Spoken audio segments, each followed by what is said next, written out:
Hello students, welcome to Manish physics classes. तो बेटा previous video के अंदर असी ਜਿਹੜੇ फंडामेंटल फोर्सिस आ वो कर रहे सी। ठीक है, तो असी तीन ਜਿਹੜੇ ਹੈਗੇ बेटा फंडामेंटल फोर्सिस कर चुके सी। First is electromagnetic force, second gravitational force, third is strong nuclear force and fourth and last one is weak nuclear force. Okay बेटा, तो जी वीक न्यूक्लियर फोर्स आ ये बेटा अंडर इन्वेस्टिगेशन आ, हले दी ज़्यादा प्रॉपर्टीज नहीं आई, थोड़ी बहुत इन्फॉर्मेशन ये बारे जी हैगी हले बुक्स के ਜਾਂ ਸਾਨੂੰ मिली। ठीक है, बाकी हले अंडर इन्वेस्टिगेशन प्रोसैस चल रहा है इन्हों के बारे। ठीक है, तो असीं देखेंगे बेटा वीक न्यूक्लियर फोर्स जोड़े है कि किहड़े कादे की एक्ट करते हैं। हाँ जी, फर्स्ट बेटा ये असीं लिखांगे वीक न्यूक्लियर फोर्स की the force between elementary particles. The force between elementary particles is called weak nuclear force. Okay बेटा, तो ਜਿਹੜੀਆਂ फोर्स एलीमेंटरी पार्टिकल्स के अंदर लगने बेटा उन्होंने ਅਸੀਂ ਕੀ ਬੋਲਦੇ हैं वीक न्यूक्लियर फोर्सेस। ठीक है, ਹੁਣ ਗੱਲ ਹੈ कि एलीमेंटरी पार्टिकल्स ਕਿਹੜੇ-ਕਿਹੜੇ ਹੈ। ठीक है, तो बेटा तुम तीन पार्टिकल पहला पढ़ चुके हो, इलैक्ट्रॉन, प्रोटॉन, न्यूट्रॉन। इसी तरह अगे फर्दर होर भी पार्टिकल्स होंगे जिन्होंने एलीमेंटरी पार्टिकल्स बोलिया जाता। ये एलीमेंटरी पार्टिकल्स वो आ जो रेडियो एक्टिविटी होंगी, रेडियो एक्टिविटी के बेटा बीटा डिके होंगे। ठीक है, तो उदो जो पार्टिकल अमिट होंगे तो उन्होंने असीं की बोलते हैं एलीमेंटरी पार्टिकल्स बोलिया जाता। तो एलीमेंटरी पार्टिकल्स जोड़े है बेटा असीं गल करिए अगर दो दिन की एलीमेंटरी पार्टिकल्स किहड़े होंगे हैं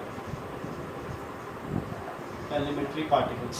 ठीक है बेटा, ये है साडे कोल लैप्टॉन्स, हाइपरॉन्स, ठीक है, पाइऑन्स, मिजॉन्स,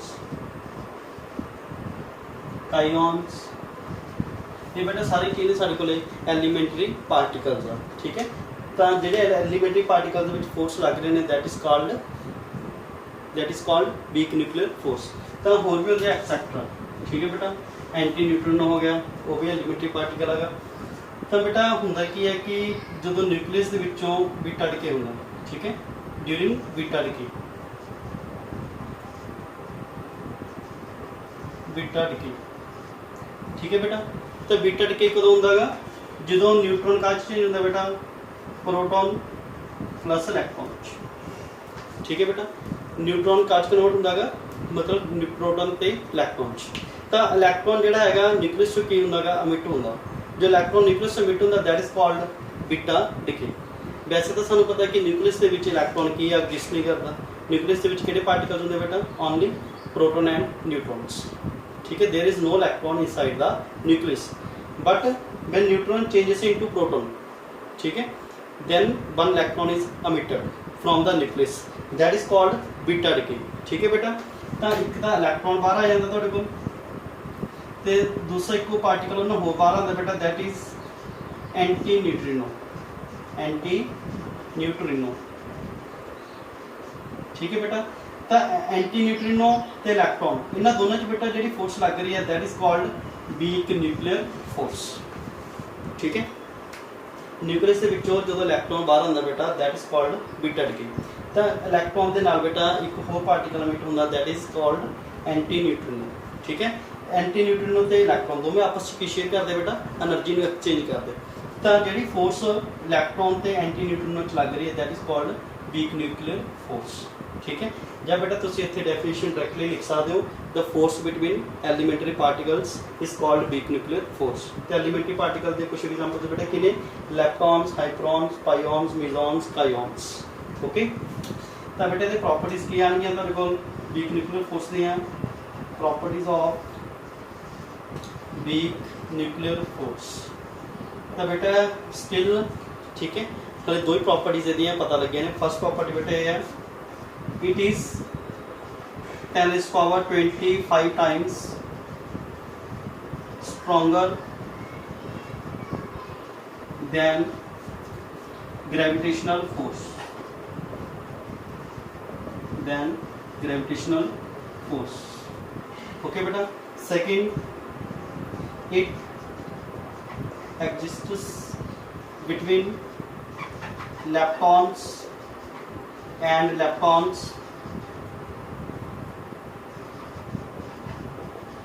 ठीक है, and leptons and mesons except. तो बेटे दो ही प्रॉपर्टी ਜਿਹੜੇ ਹੈਗੇ ਆ ਸਟਿਲ ਇਹਦੀਆਂ ਡਿਸਕਵਰ ਹੋਈਆਂ ਨੇ। ठीक है, तो एक बार दोबारा से रिपीट करते हैं। वीक न्यूक्लियर फोर्स बेटा वो फोर्सेज ने ਜਿਹੜੇ एलीमेंटरी पार्टिकल्स ਦੇ ਵਿੱਚ ਕੀ ਕਰਦੇ हैं, एग्जिस्ट करते हैं।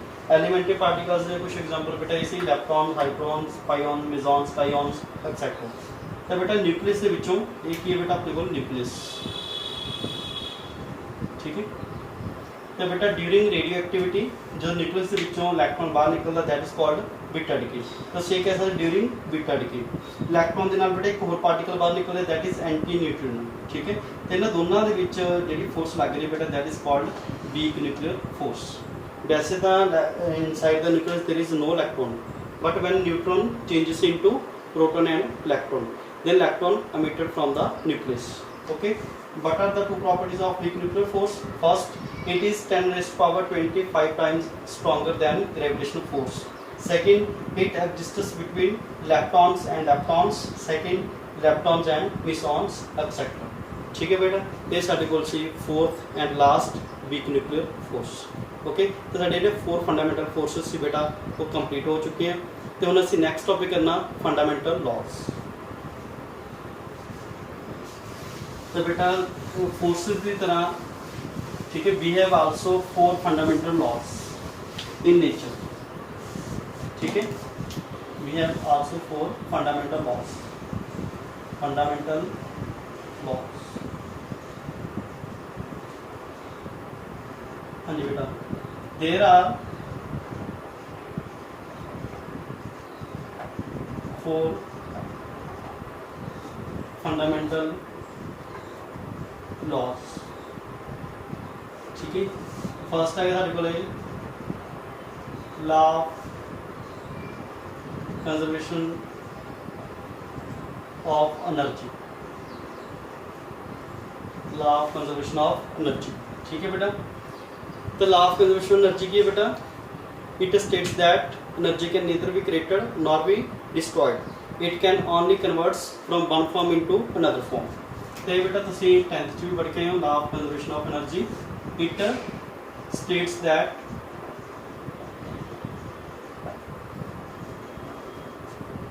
The energy can neither be created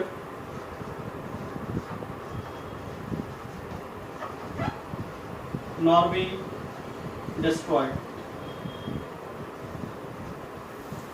but it can only converts one form of energy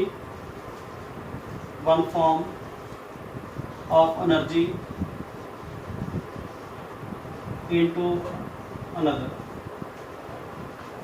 ठीक है बेटा, तो यदा मतलब कि एनर्जी नेचर ਦੇ ਵਿੱਚ बेटा की है कांस्टेंट। ओके, ना तो ਅਸੀਂ एनर्जी ਨੂੰ क्रिएट कर सकते, ना ही ਅਸੀਂ एनर्जी ਨੂੰ की कर सकते बेटा डिस्ट्रॉय कर सकते।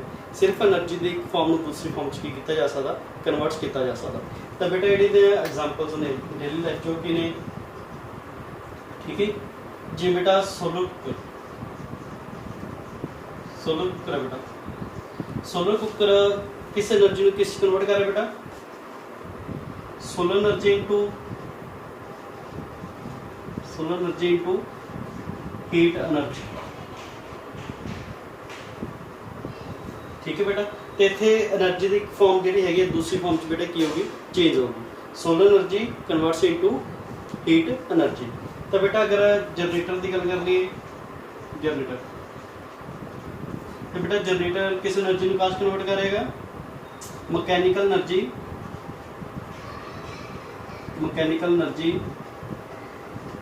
Into electrical energy. ठीक है बेटा, जनरेटर मैकेनिकल एनर्जी को इलेक्ट्रिकल एनर्जी च कन्वर्ट्स कर दो। ठीक है, थर्ड बेटा अगर असीं मोटर की गल कर लीए, मोटर तो बेटा मोटर इलैक्ट्रिकल ਨੂੰ ਮਕੈਨੀਕਲ ਚ ਕਰ ਦਿਓ। It converts electrical energy into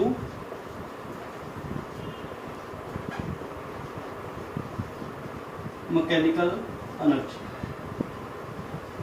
ठीक है बेटा। One more example that is solar cell. तो बेटा सोलर सेल की कह रहे हैं, it converts solar energy into electric energy. Solar energy into electric energy. तो बेटा these are the examples। ठीक है। in all the examples nothing is created but one form of energy converts into another form of energy। तो बेटा सारे example ਦੇ ਵਿੱਚ ਅਸੀਂ એનર્ਜੀ ਕ੍ਰੀਏਟ ਨਹੀਂ ਕਰ ਰਹੇ, ਅਸੀਂ ਜਸਟ ਕੀ ਕਰ ਰਹੇ ਹਾਂ, એનર્ਜੀ ਦੀ ਇੱਕ ਫਾਰਮ ਨੂੰ ਦੂਸਰੀ ਫਾਰਮ 'ਚ ਕੀ ਕਰ ਰਹੇ ਹਾਂ ਬੇਟਾ, ਕਨਵਰਟ ਕਰ ਰਹੇ ਹਾਂ। ਠੀਕ ਹੈ। ਸੋਲਰ ਕੁੱਕਰ ਸੋਲਰ એનર્ਜੀ ਨੂੰ ਹੀਟ એનર્ਜੀ ਕਨਵਰਟ ਕਰ ਰਹੇ ਹਾਂ। ਜਨਰੇਟਰ ਮਕੈਨੀਕਲ એનર્ਜੀ ਨੂੰ ਬੇਟਾ ਇਲੈਕਟ੍ਰੀਕਲ એનર્ਜੀ ਕਨਵਰਟ ਕਰ ਰਹੇ ਹਾਂ। मोटर इलैक्ट्रिकल एनर्जी ਨੂੰ ਮਕੈਨੀਕਲ ਚ। फोर्थ बेटा सोलर सेल सोलर एनर्जी ਨੂੰ इलैक्ट्रिकल एनर्जी ਚ। There are much more examples. ठीक है, which based on law of conservation of energy. Okay बेटा, क्लियर है। तो हम ਅਸੀਂ ਗੱਲ ਕਰਾਂਗੇ बेटा सेकंड लॉ। हाँ जी बेटा, सेकंड लॉ ਸਾਡੇ ਕੋਲ ਹੈਗਾ law of conservation of charge.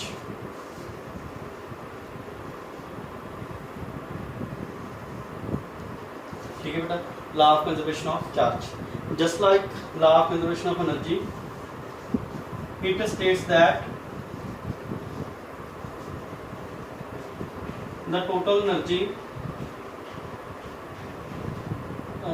the total charge, or simply charge भी कह सकते, the total charge remains constant। क्या था बेटा, ये लिख सकते हो। ठीक है। और it may also defined as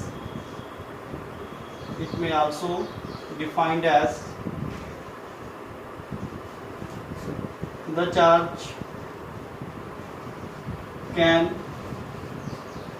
neither be created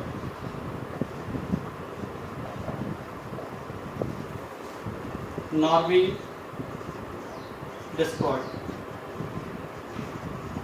ठीक है बेटा, but it converts one form into another, या one system into another। ठीक है बेटा, चार्ज ਨੂੰ ਅਸੀਂ ਕੀ ਨਹੀਂ ਕ੍ਰੀਏਟ ਵੀ ਨਹੀਂ ਕਰ ਸਕਦੇ ਤੇ ਡਿਸਟਰੋਏ ਵੀ ਨਹੀਂ ਕਰ ਸਕਦੇ, ਬਟ ਜਿਹੜਾ ਚਾਰਜ ਆ ਬੇਟਾ ਟ੍ਰਾਂਸਫਰ ਕੀਤਾ ਜਾ ਸਕਦਾ from one body to another body. ਠੀਕ ਹੈ ਬੇਟਾ, ਅਸੀਂ ਐਗਜ਼ਾਮਪਲ ਦੇਖਦੇ ਹਾਂ ਕਿ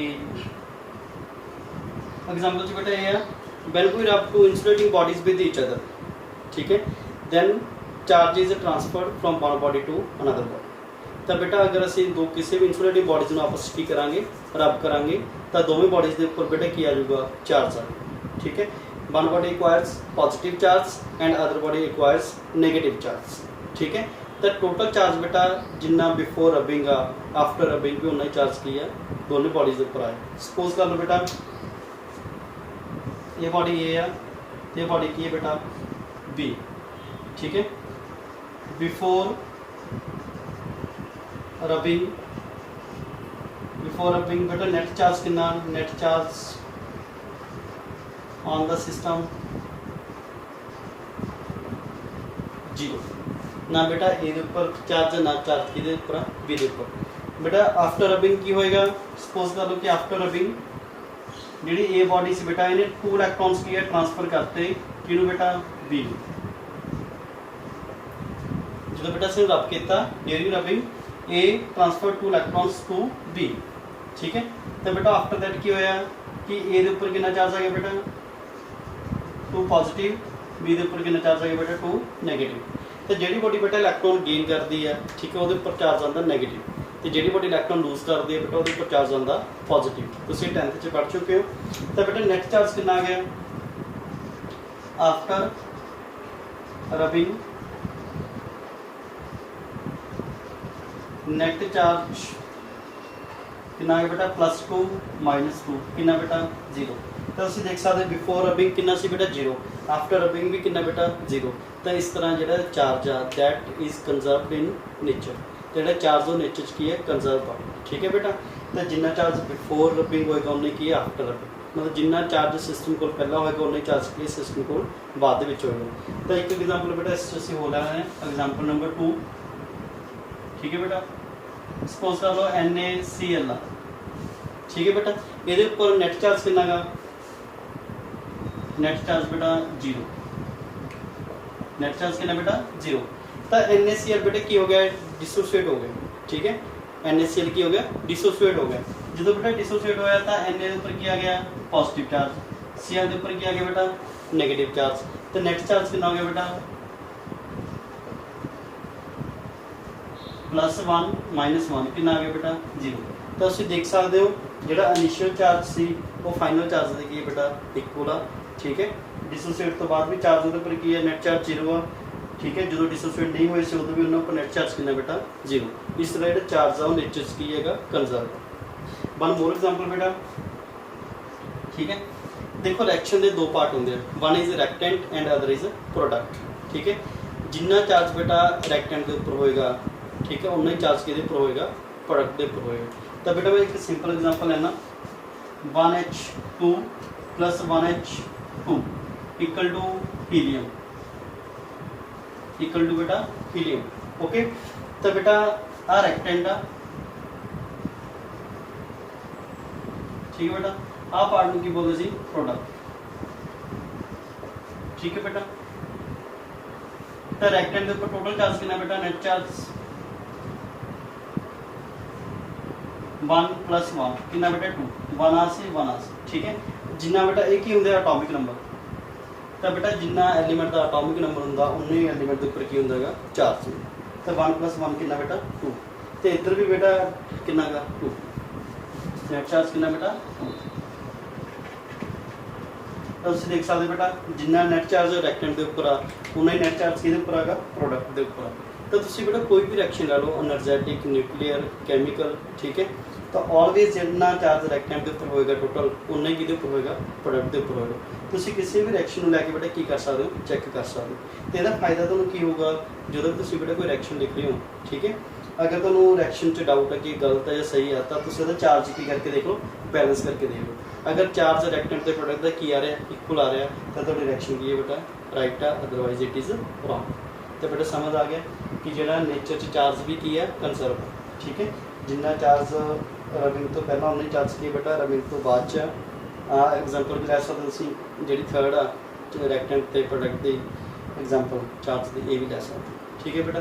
this is second law of conservation of charge, ठीक है बेटा। हम असीं गल करांगे third law.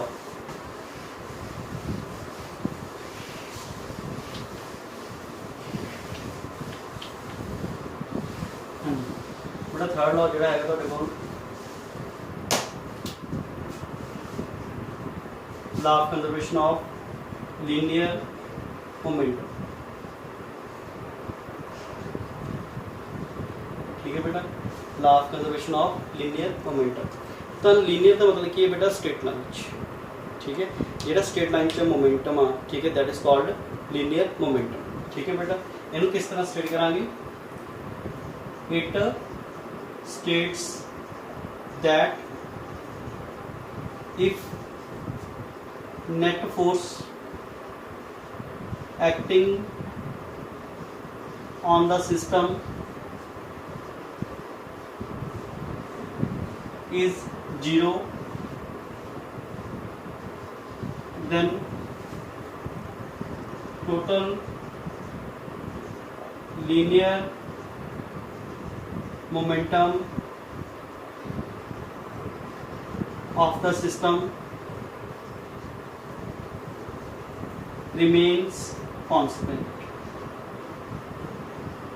remains constant, okay बेटा।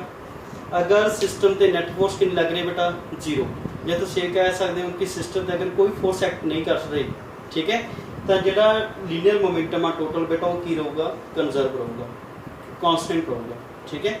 तो अस एग्जाम्पल की गल करते हैं बेटा लीनियर मोमेंटम कंजर्व का मतलब की है बेटा जिन्ना मोमेंटम, ठीक है, सिस्टम को टोटल मोमेंटम पहला गा, ठीक है, उन्ना ही टोटल मोमेंटम की रहूगा बेटा बाद दे विच रहूगा।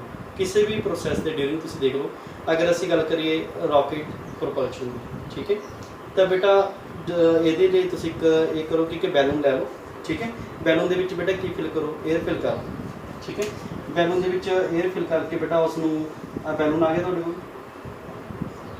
इस तरह बेटा एक तुसीं बैलून ले, ठीक है, ये की पर फिल कर दो बेटा एयर, एयर ये बेटा तुहाडे कोल की है बैलून, ठीक है, ये बेटा तुसीं एयर फिल करती, तो जो तुसीं इहनूं इत्थों रिलीज़ करोगे तो की होएगा, एयर नीचे नूं जाएगी बेटा, तो जिहड़ा बैलून वो किधर नूं जाएगा अपवर्ड, तो जिन्ना टोटल मोमेंटम डाउनवर्ड डायरैक्शन च आ उन्ना ही टोटल मोमेंटम बेटा की है अपवर्ड डायरैक्शन च आ, तो टोटल मोमेंटम जिहड़ा है वो बेटा की रह गया कांस्टेंट रह गया, ठीक है बेटा। सैकेंड ऐसे एग्जाम्पल करांगे, एग्जाम्पल की गल करांगे, when a bullet is fired from a gun then gun recoils backward. 9th कितना बेटा question, when a bullet is fired from a gun then gun recoils backward. जो गन दे विच बेटा बुलेट चलाया जाता गा तो बुलेट अगे नहीं जाता, तो गन किधर नूं जाती है बेटा पिछे, तो उस भी की है जो टोटल मोमेंटम आ बेटा सिस्टम का वो की रहा है कंजर्व रहना, ठीक है, तो it is also based on the law of conservation of linear momentum, ठीक है बेटा। जिन्ना मोमेंटम फॉरवर्ड डायरैक्शन च आ उन्ना ही मोमेंटम बेटा की है बैकवर्ड डायरैक्शन च, तो मोमेंटम की सी बेटा, it is the product of mass and velocity. Momentum की सी बेटा, it is the product of mass and velocity, मतलब की है कि जिहड़ा एम ते वी दी प्रोडक्ट आ दैट इज कांस्टेंट, ठीक है, एम बी दी प्रोडक्ट बेटा की है कांस्टेंट, अगर मास इंक्रीज होएगा तो वेलोसिटी डिक्रीज हो जाएगी, अगर मास डिक्रीज होएगा तो वेलोसिटी इनक्रीज हो जाएगी। तो बेटा तुसीं देख सकते हो कि बुलेट जिहड़ा हैगा काफ़ी ज़्यादा हाई स्पीड नाल जा रहा है, ठीक है, क्योंकि ਉਹਦੀ मतलब मास की है घट आ, जी गन आ वो बैकवर्ड जी आ रही है बहुत घट स्पीड नाल आ रही है, क्योंकि गन का मास की है ज़्यादा, तो जी चीज़ का बेटा मास ज़्यादा वो वेलोसिटी घट आ, जी चीज़ का मास घट आ वो वेलोसिटी ज़्यादा है। बुलेट की वेलोसिटी क्यों ज़्यादा, क्योंकि वो मास की है घट आ, गन की वेलोसिटी घट क्यों आ, क्योंकि वो मास की है ज़्यादा, ठीक है, तो जिन्ना टोटल मोमेंटम बेटा फॉरवर्ड डायरैक्शन च आ उन्ना ही टोटल मोमेंटम की आ गया बैकवर्ड डायरैक्शन च आ, ठीक है बेटा। तो डेली लाइफ होर भी बहुत सारे एग्जाम्पल्स ने जिथे लीनियर मोमेंटम बेटा की है कॉन्सटेंट या कंजर्व रहता। देखो बेटा जो असी स्पोर्ट्स खेलते हैं ना, तो अगर असी शॉट की है फॉरवर्ड डायरैक्शन च लगाने तो उस तो बाद शॉट लगाने तो बाद बैट किधर आता बेटा पिछे, तो जिन्ना असी फॉरवर्ड डायरैक्शन च मोमेंटम बनाने उन्ना ही मोमेंटम की आ जाता बेटा बैकवर्ड डायरैक्शन च, ठीक है। तो बैडमिंटन खेलते बेटा रैकेट असी पहले पिछे लैके आने, जिन्ना मोमेंटम बैकवर्ड डायरैक्शन च बन गया फिर असी रैकेट की है बेटा अगे नहीं चलाने, तो जिन्ना टोटल मोमेंटम बैकवर्ड डायरैक्शन च बन रहा उन्ना ही टोटल मोमेंटम बेटा की है फॉरवर्ड डायरैक्शन च बनना, ठीक है। This is called law of conservation of linear momentum. भी मोमेंटम जो है नेचर बेटा कंजर्व है, बट कंडीशन की है net force acting on the system must be zero, but अगर सिस्टम से कोई फोर्स एक्ट कर रही है फिर मोमेंटम तो की है कंजर्व नहीं रह सकता, ठीक है। तो बेटा एक फोर्थ साढ़े को लॉ रह गया, वो असीं नैक्सट वीडियो के अंदर कवर करांगे, that is law of conservation of angular momentum, ठीक है बेटा। तो जिहड़ा स्ट्रेट लाइन च मोमेंटम हुंदा वो की सी बेटा लीनियर मोमेंटम, तो जिहड़ा सर्कल दे विच मोमेंटम हुंदा बॉडी कोल that is called angular momentum, वो बेटा असीं नैक्सट वीडियो के अंदर डिस्कस करांगे, ठीक है जी, थैंक यू।